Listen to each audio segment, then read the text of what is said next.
I would like to first share with you a poem that I had submitted. I had submitted 3 poems. Who knows, I might share them all with you. They were all about, there was a thing called Animal Tales, and they said, hey, send... I was just going to read from that. Yeah, perfecto! So you're going to read after me, that's groovy cool. So I'm going to read one of them in this, and it's like, I've got things about kitty cats and stuff, but that just didn't seem to work, and so I have ones about saving wildlife in Antarctica, and I recently did actually a book called Antarctica Wildlife, and it's the coolest picture book fucking ever. And it's got so many, this is like the 4 tops you would think for a cover of it or something. I love this book, it's so cool, but a couple of the poems appear in this, but I'm not going to read from this. I'm going to read a poem that is in this book, Animal Tales 2019. XII, which is 1319, which I don't know what the third. It says Animal Tales 13, which is in 2019. That's the hammering the point home of what it is. So there you have it. So I'm going to read one of them from this. It is a peace-oriented poem, and it's called Who, What, Where, When, Why. In this unclaimed land at the South Pole, ships from different countries came. It was bitter cold. Some died in their quest, but they thought they found a national treasure. Giant whales were everywhere, so slaughter anything you can find. Get out of the whaling ships to extract the blubber and use for oil. And there are so many seals here, large animals that haven't learned to fear us yet. So, with their impunity, dozens of species were almost completely decimated.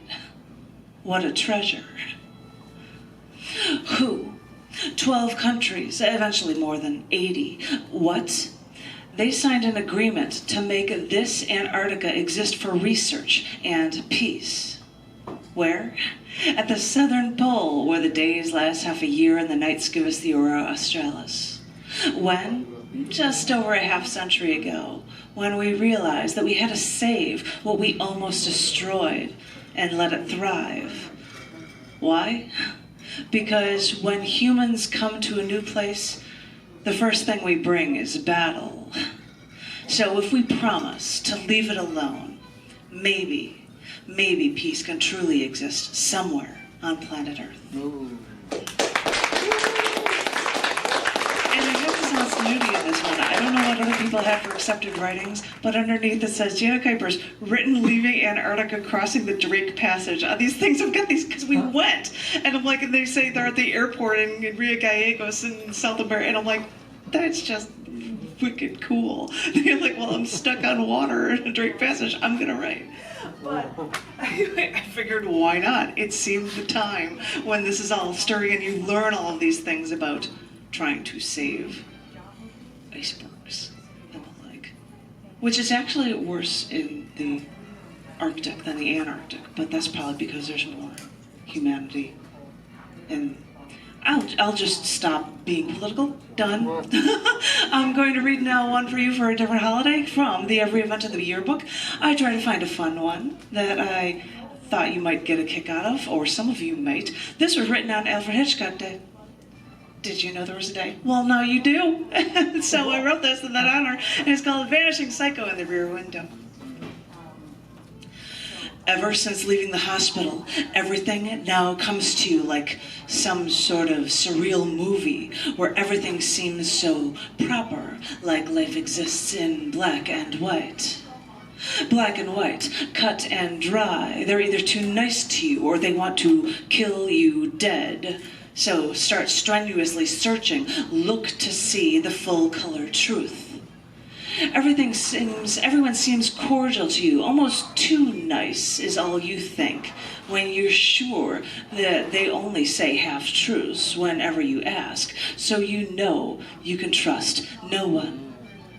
The harsh punishment you faced mentally from those who claim to love you now still fills you with more terror and more suspense, wondering how everything ends.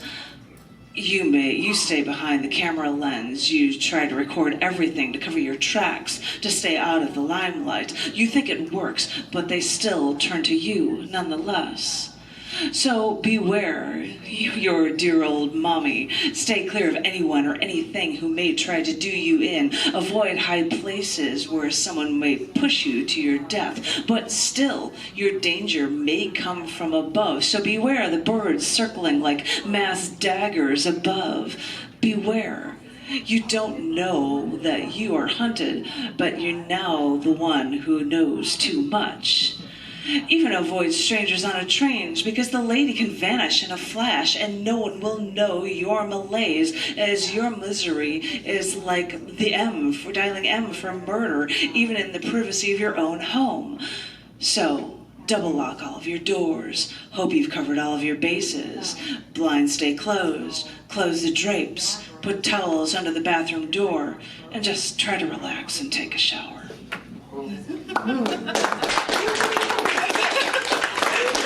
How many references can I put in for Alfred Hitchcock in one thing? Just try to relax and take a shower. Whatever you do. This one is one from the book Pharaoh Memes, and the cool thing about this book is even though it's got longer poems, it has shorter ones in it, and there's a lot of ones that I have done Instagram images for, and they appear on Twitter and Tumblr and all that stuff. And I'm going to show you this open spread, and it has a picture, and it's got the Aurora Borealis on it, and you can't tell that blah, blah, blah. But if you look at the thing online, you could find the poem online, you could see the image for it. But this is another reason why this thing has got, it's the closest thing to a graphic poetry book I've got. It's the closest thing I've got. But this was something that I had sent to Texas Night Sky Festival, and I was a runner-up, and they asked me to be a featured reader there and read other people's work. So I read this there, and now I'd like to share it with you guys. This is called, oh, and it's for love too, 18 and 8 plus 18, where we've been and what we've seen. I have journeyed around the world with you. After all I've seen, I'm now an observer, an astronomer looking out into the universe, out past the solar system, past the Kuiper belt, trying to understand what makes everything, everything. I fly in airplanes, I jump from airplanes, I pilot airplanes, getting closer to the stars. Molecule by molecule, we originate from stars, and we are all linked, our bodies formed from stardust. But outer space is a violent place. Violent explosions create the stars, and our Earth has earthquakes, avalanches, volcanoes, El Niños, tornadoes, tsunamis, typhoons, and in all of this madness, somehow I found you. With you, I have watched solar storms from the Arctic Circle's Aurora Borealis. We've even seen it dance over Greenland from our window 40,000 feet in the sky. I've seen galaxies collide. I've seen comets smash into planets. I've seen supernova and the death of stars. And in all of that, I still found you. As I said before, I'm only an observer, but I found what I've been looking for. And with these observations, I thee wed. And I'll tighten my grip on your hand when we travel into the night together.